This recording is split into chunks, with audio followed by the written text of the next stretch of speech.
Bugungi kunda axborot iste'moli juda ham ortib ketganda, Sarvar aka, axborot iste'moli bu informatsion saytlar orqali sizdiriladigan maqolalar, postlar, informatsion dasturlarni jonli chiqishi va telekanallarni avvalgiga qaraganda jonli efirda ko'proq ishlashi, telekanallarni avvalgidan ko'proqligi, radio borligi va umuman ommaviy axborot vositalarida kontrastni borligi qaysidir ma'noda va ko'pligi. Axborot iste'moli esa tabiiy ravishda oshdi, chunki har bir kanalning o'zining informatsion dasturlari, vaqtlari, boshlovchilari bor va odamlar avvalgiga qaraganda ko'proq axborot iste'mol qilishyapti. Biz oshxo'r xalq edik, yetmaganiga dorixo'r xalq edik, hali ham dorixo'rmiz va intellektual nuqtai nazardan bugun informatsiya xo'r xalqmiz. Buni o'zimiz bilmaymiz, o'zimiz tan olmaymiz, o'zimizga sezilmaydi. Lekin shunaqa.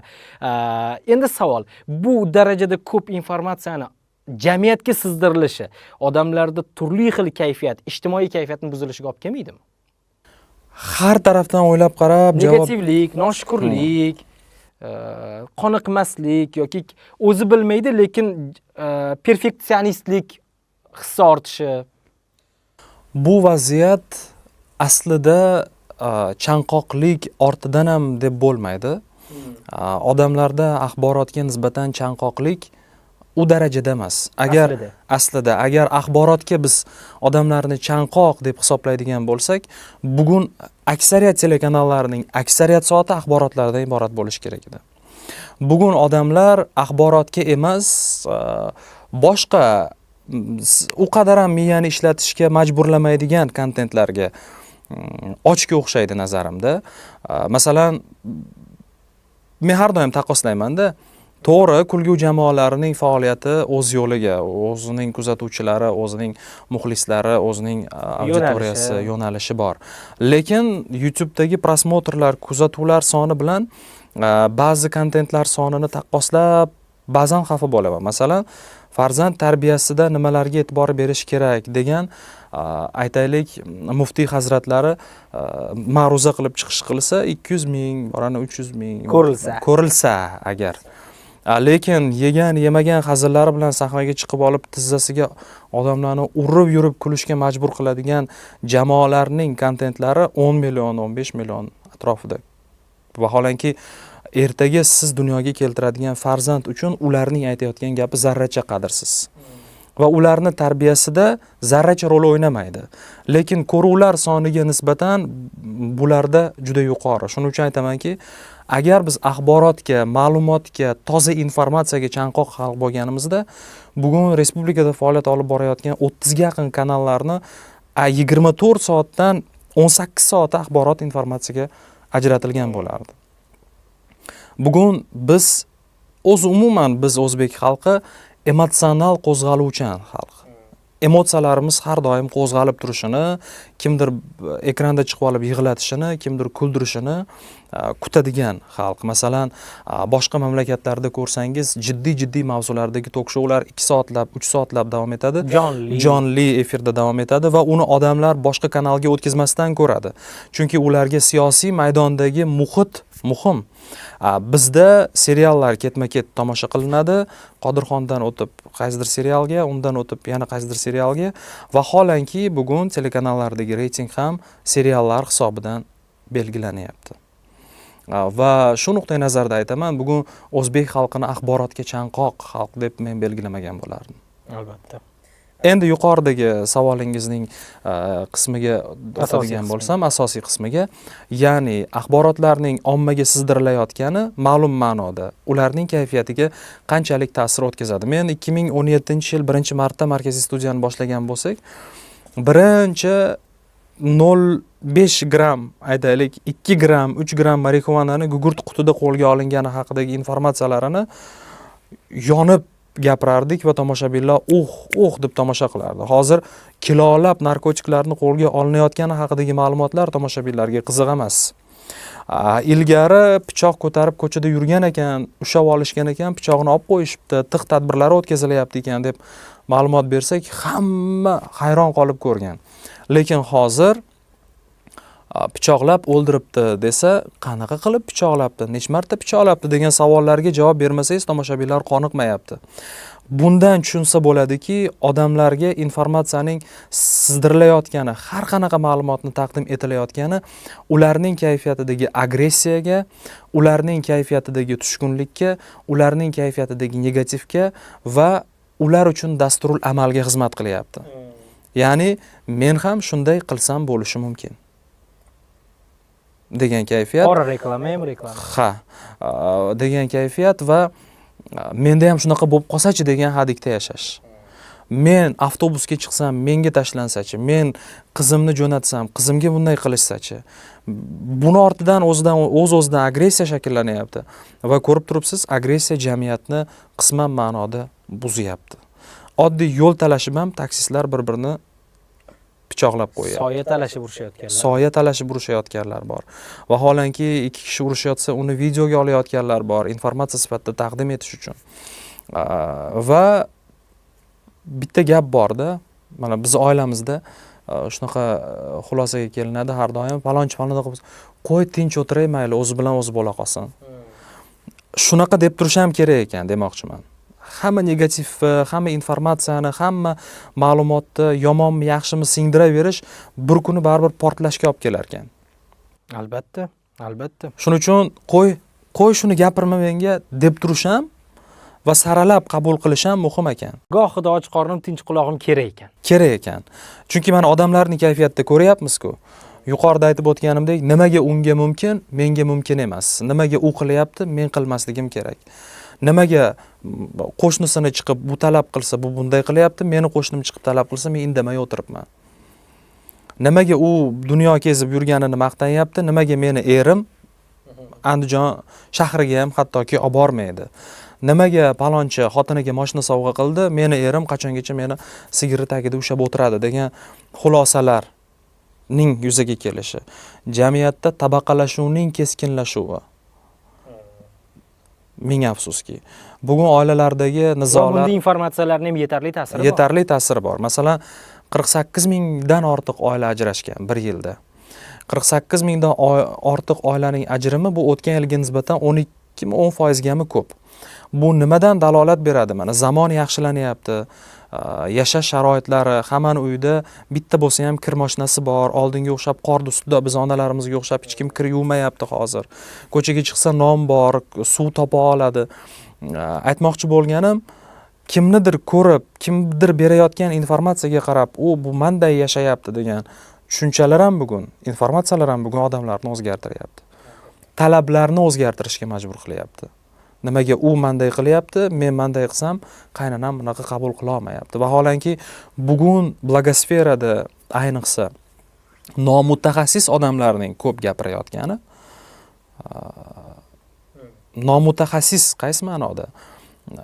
Masalan, aytaylik, mashinist bo'lmasdan turib metro boshqarish haqida gapirilayotgan gaplar odamlarni chalg'ityapti. Max Planck haydovchisi effekti degan termin bor. Max Planck degan fizik olim bo'lgan, 20-asrda yanglishmasam, endi u vaqt ommaviy axborot vositalari hozirgichalik bo'lmagan va tabiiyki Max Planck degan olim borligini hamma bilgan bilan uni hamma tanimagan va u odamni juda ko'p oliygohlarda, bugungi o'zbek tili bilan aytadigan bo'lsak, oliygohlarda ma'ruzalari bo'lgan.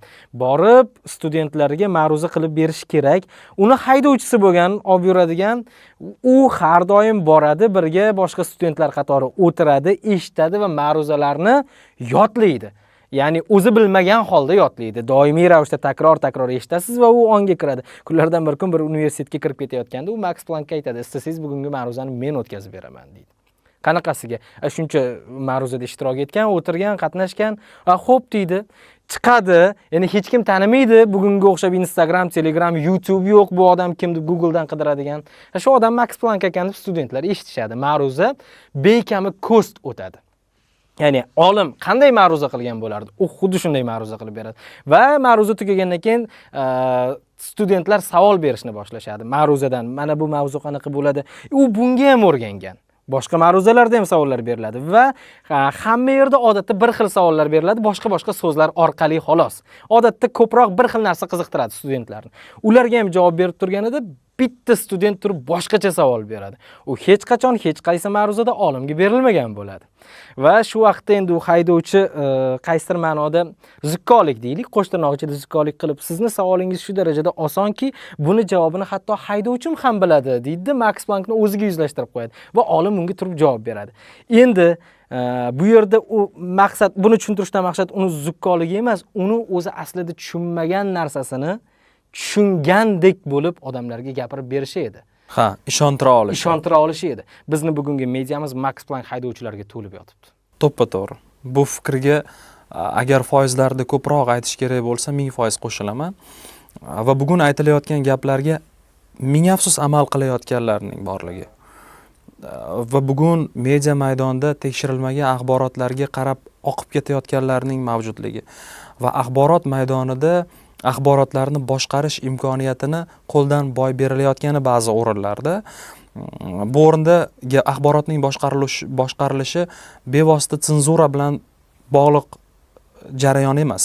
Ba'zida axborotlar ham qisman ma'noda boshqarilishi kerak, jamiyatni izdan chiqarib yubormaslik uchun. Adaptatsiya bo'lishi kerak, madaniyatdan, mentalitetdan, e'tiqoddan, jamiyatning umumiy ijtimoiy kayfiyatdan kelib chiqqan holda berish kerak. Albatta. Fohishani reyd qilib, fohishalik qilmang degan tushunchani berib bo'lmaydi bu jamiyat. To'ppa-to'g'ri. Aynan shu jihatga spa salonni reyd qilib, spa salonlarni yomonlab, bu bilan fahshni to'xtatib bo'lmaydi. Ikki o'rtada biz, bu meni shaxsiy fikrim va sizni ham shaxsiy fikringizni kutaman, O'zbekiston islohotxona degan tushunchaga olib kelib qo'yishimiz mumkin. Ketma-ket bunaqa dasturlarni berib, nechinchidir soat, nechinchidir kadr degan nomlar bilan. Birinchidan bu O'zbekistonning imidjiga nisbatan qarashni o'zgartirishi. Albatta. Ikkinchidan bu tomoshabinlardagi kayfiyatning o'zgarishi. Shundaylar bor ekan-ku, menga mumkin emasmi degan kayfiyatning shakllanishi. Va mana shunday ma'lumot chiqibdi, o'zi nima ekan deb tagini surishtirib chuqurlashgani sari boshqa manbalarning ochilib kelayotgani bu bugun odamlarning kayfiyatida o'z ta'sirini ko'rsatmay qolmayapti. Mana giyohvandlik moddalariga nisbatan qarshi kurash, savdosiga qarshi kurash, qayergadir ko'mib u yerdan olib ketilayotgani haqida gapirilgani sari bu ish bilan shug'ullanayotganlar soni kamayayotgani. Avariyalar ham xuddi shu holat. Avtohalokatlar ham boshida odamlar junbushga kelardi, u 4 ta odam o'libdi. Bugun qancha odam o'layotgani hech kimga qiziqmas. Albatta, lekin ikkinchi taraf, ya'ni ishtirokchilar ham ko'zini ochayotgani yo'q. Yo'llarda siz ham yurasiz, men ham yuraman. Yaxshi ma'lum bir-birimizga.